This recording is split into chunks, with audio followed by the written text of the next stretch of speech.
खाली डिब्बे में राम है। अमीर हो या गरीब, महिला हो या पुरुष, हर व्यक्ति अपने अपने तरीके से भक्ति करता है, लेकिन मनोकामनाएं कुछ ही लोगों की पूरी हो पाती हैं। इसकी वजह है मन में बसी बुराइयां। जब तक मन से बुराइयां खत्म नहीं होंगी, तब तक मन पवित्र नहीं होगा और न ही भक्ति में मन लगेगा। पूजा करते समय भी मन में इधर उधर की बातें चलती रहेंगी। इसलिए भक्ति का आनंद लेना चाहते हैं तो सबसे पहले हमें अपने मन को पवित्र बनाना चाहिए। ये बात एक लोक कथा से समझ सकते हैं। किसी गांव में एक संत घर घर जाकर भिक्षा मांग रहे थे। घूमते घूमते संत एक दुकान पर पहुंच गए।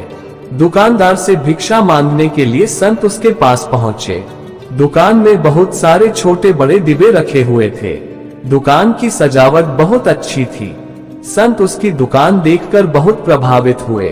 संत ने दुकानदार से पूछा कि भाई, तुमने इतने सारे डिब्बों में क्या क्या भर रखा है?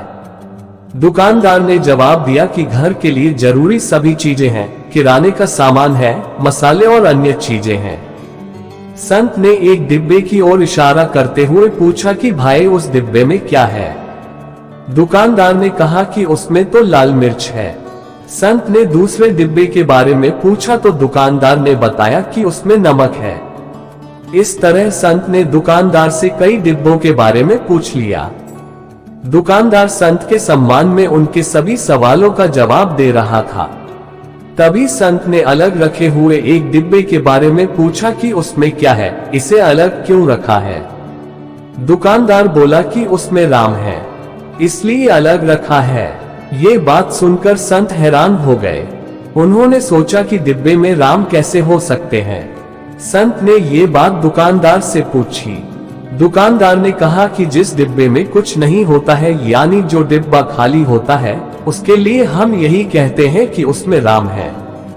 हम डिब्बे को खाली नहीं कहते हैं।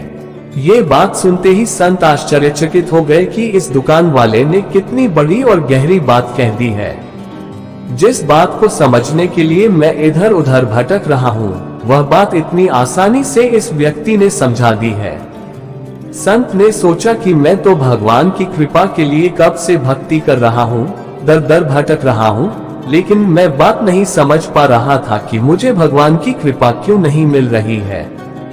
जब तक मेरे मन में बुराइयां हैं, मेरा मन फालतू बातों से भरा हुआ है, तब तक मुझे भगवान की कृपा नहीं मिल सकती। भक्ति का आनंद लेने के लिए सबसे पहले मुझे मेरे मन को खाली करना होगा, तभी उसमें भगवान आ सकेंगे। अधिकतर लोगों के मन में गुस्सा, लालच, मोह, घमंड, दूसरों के लिए जलन और गलत विचार जैसी बुराइयां हैं। तब तक हमारा मन भक्ति में लग ही नहीं पाएगा। भक्ति में मन लगाना चाहते हैं तो हमें सबसे पहले इन बुराइयों को खत्म करना होगा। जब मन शांत और पवित्र हो जाएगा तो भक्ति में आनंद भी मिलेगा और भगवान की कृपा भी मिल जाएगी। Please like, share and subscribe my channel.